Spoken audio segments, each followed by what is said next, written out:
ఒకటి మనము ఇవాళ ప్రపంచవ్యాప్తంగా ఉన్న పెద్ద క్రైసిస్ చూస్తే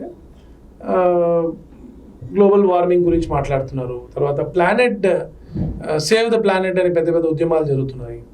గో గ్రీన్ అని చెప్తున్నారు. అంటే ప్రకృతి యొక్క సంరక్షణ, భూ సంరక్షణ ఒకటి, ఈ విషయాల గురించి ప్రపంచవ్యాప్తంగా ఒక చింతన ప్రారంభమైంది. కొంత ఆలోచనలు కూడా దానిపైన ఉన్నాయి. అంటే భయభ్రాంతుల్లో కూడా ఉన్నారు చాలామంది ఎలా బయటపడాలని.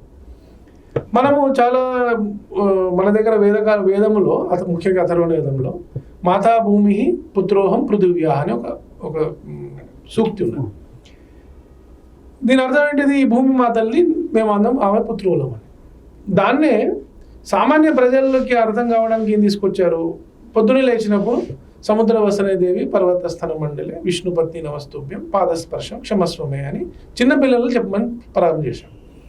అంటే చిన్న పిల్లలు పొద్దున లేచినప్పటి నుంచి వాళ్ళ జీవిత ప్రక్రియలో ఈ భూమికి నేను రుణపడి ఉన్నా అనే ఒక భావనని తీసుకురావడానికి ఈ శ్లోకం చెప్పిస్తారు. ఇదే కనుక మళ్ళీ వ్యవహారం రూపంలో ఈ ఆలోచన అతని మనసులో వచ్చింది.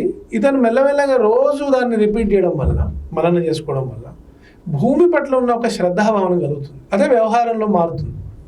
అందువల్ల ప్రపంచవ్యాప్తంగా ఎక్కడెక్కడైతే భారతీయులు వెళ్ళారో ఆయా దేశాలందరూ కూడా భారతీయులను చూసినప్పుడు వీళ్ళు వేరేగా ఉన్నారు, వీళ్ళ సంస్కృతి వేరు, వీళ్ళు చాలా డిఫరెంట్గా ఉన్నారు మాకంటే అనే ఒక భావన వస్తుంది. ఏ దేశంలో కూడా భారతీయుల కారణంగా, హిందువుల కారణంగా ఆ భూభాగంలో ఎవరికి కూడా కష్టాలు రాలేదు. ఎందుకు రాలేదంటే ఈ భూమి పట్ల ఉన్న రుణం ఏతున్నదో ఎక్కడికి వెళ్ళినా అతను అదే భావంతో ఉంటాడు, ఈ భూమి నా తల్లి అని. ఇది ఒక ఆలోచన. దాన్ని ఒక వ్యవహారం రూపంలో మన వాళ్ళు తీసుకురాగలిగారు. దీన్ని ఇప్పుడు వ్యవస్థితంగా వ్యవస్థ రూపంలో తీసుకురావాలి. దాని కొరకు ఏం చేయాలి? కాబట్టి ఈ మధ్యకాలంలో జరిగే అనేక ఎర్త్ సమిట్స్ జరిగినాయి. ప్యారిస్ సమిట్ అన్నారు. ఈ అన్ని సమిట్స్లో మనం చూస్తే మన భారతదేశం నుంచి వెళ్ళిన ప్రతినిధులు ఎవరుతున్నారో వీళ్ళందరూ కూడా చెప్పిన మాటలు, పృథ్వీ సూక్తం నుంచి కొన్ని మాటలు చెప్పారు. ఈ కాన్సెప్ట్స్ అన్ని వాళ్ళకి ప్రపంచంలో ఉన్న వాళ్ళకి చెప్తున్నప్పుడు వాళ్ళందరూ ఆశ్చర్యపోతున్నారు.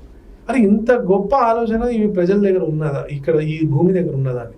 అయితే ఇప్పుడు వరకు ఎందుకు వినలేదు వాళ్ళు అంటే భారతదేశానికి శక్తి లేదు ఇప్పుడు.